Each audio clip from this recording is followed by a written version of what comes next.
Most culturally unconnected person in the room, but with a panel consisting of people who have never seen Star Wars or Star Trek, I feel like I'm just clued into the popular culture. It's unbelievable. I think we just feel intimidated by it because there's so many of them. You got to catch up. But thanks for calling us out on it. Yeah, and the hate tweets come back in, Karl. Okay, so would you make the argument that the Treasury Secretary is safe as long as the markets go back up? Does his success in the president's eyes depend on the direction of the stock market at this point? Well, I hope not, because Treasury secretaries don't control the markets. And the president seems to have a very good relationship with Mnuchin. They've known each other a long time. I think whether the market goes up or down is not going to be the thing that's going to determine the fate of the Treasury secretary. What's controlling the market right now, though? Well, look, I'm not a market expert, but it strikes me that there's never one thing. We're sort of like Curly in the movie City Slickers, what's the one thing? But there's not one thing. Sure, we've got a concern about interest rates, but also there are concerns about slower growth next year. We've had a good year of growth. Next year's going to be good, but not as good. Worried that sort of what the tax cut had done to invigorate the economy might be wearing off. Consumer confidence lowest in a year. Small business confidence lowest in 2 years. Concerns about corporate profits next year being smaller and margins being smaller. Long bull market, shutdown, divided government, Secretary of Defense, Attorney General, Interior Secretary all have to be replaced. All of these concerns domestically are there. And then you add the global economy slowing down. China retail sales lowest in 15 years. Trade volumes declining. German factories slowing down. Trade war, tariffs. I mean, there's lots of things out there that would cause the markets to go either up or down. I think it's hard to pick just one. That was a laundry list. I'm not sure if you mentioned government shutdown. If you did or didn't, we are in day 5 of that. We're less than 1 week from the new year and a new Congress coming in shortly after that. Look, still no end in sight. The only thing standing in the way of compromise is this border funding. President Trump called out the Dems yesterday for their opposition to the wall. Listen. The only one that doesn't want the wall are the Democrats, because they don't mind open borders, but open borders mean massive amounts of crime. Let's use the word almost everyone. Approved, a wall, or a fence, or exactly what we're talking about, as little as 3 years ago. But over the years, every one of them, the only time they went against it, there was only one time when Donald Trump said we want to build the wall. As soon as I said I want to build the wall, they were all against it. Karl, what is the path forward here?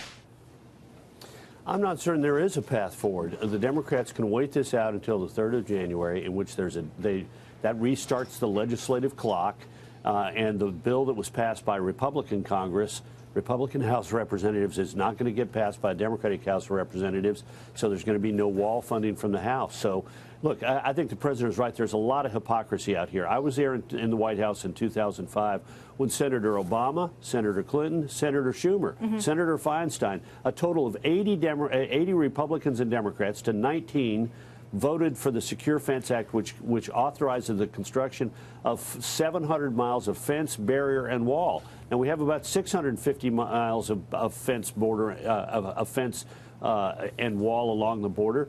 Chuck Schumer, the president's right. As recently as 3 years ago, the Democrats voted for a budget that included money for the wall. So we got a $4.407 billion federal budget this year. We're talking about the difference between $5 billion that the president wants and $1.6 billion that the Democrats offered in their first offer. They've now reduced it to 1.3 and then to 0. But we're talking about the difference of basically $3.4 billion out of a $4.407 billion budget. Please, can't reasonable people find a way to get to yes? Do you think, Karl, that Nancy Pelosi becomes more willing to compromise, to negotiate for real when she actually does retake the gavel and become Speaker of the House? Because now she's getting a lot of pressure from the newer members that are coming into the House of Representatives, and they want open borders. Yeah, look, I think it's very much an open question. Both parties are playing to their base. The president is playing to his base by saying, I need to have $5 billion to build the wall that I promised in the campaign. And the Democrats in Congress are saying 0 for the wall now because they're playing to their base, which is the hard left of the Democratic Party that was invigorated in the last election. I don't think either party serves itself well by having such a narrow strategy. both parties would be better off if they found a way to compromise on this issue and move on to bigger and more important things. Yeah, very much agreed, Karl. This is Dr. Mike here. You take a look at Trump's aggressive rhetoric, especially on Twitter, on social media. He wants this wall built. He's very aggressive. He calls out the crime, all of these statistics. Do you think part of that aggressive rhetoric has worked against him in getting this wall done? Because you said 3 years ago this was a possibility, and all of a sudden there's tremendous pushback. Yeah, look, this is legislation. That's like sausage making, and I think the president made a mistake in having an open sausage making session in front of the cameras with Pelosi and Schumer in the room. Once you have that kind of a conversation, and particularly when you say in public, I'm willing to take the blame for the wall, they're going to give you. Excuse me, I'm going to take the blame for the shutdown. They're going to give you a shutdown if you're willing, if you're on the record saying shutdown. Sometimes it's better to try and find a way to get these things done in private. Chuck, Nancy, I'd like to get funding for the wall. I know you don't want it. What can I give you as a victory so we can both walk away from this with something that we said we got out of it? So what is that neither sweetener, one of us can Karl? be happy. What can he give them to make this a home run and really seal the deal for 2020 for Republicans? Well, look, DACA. Yeah. But the president a year ago seemingly agreed to a solution for the people who were here, brought here as children or young people who are here illegally, but were brought here by their parents or by their families. Find a way to resolve that. I don't know what it is, but the way to find out is not to have it a publicly televised session. It's to sit there in the Oval Office and say, I know where you're coming from. You need to have something that you need to walk away with. What's important to you in order to give me what's important to me, or most of what I want, and I'll give you most of what you want. That's the way the process ought to work, and the president can set the tone. But unfortunately, I think that televised meeting gave a gigantic weapon to the Democrats, made it difficult for them to negotiate, and gave them a gigantic weapon in the form of the president on video saying, I'll take the blame for any shutdown. How long does this last?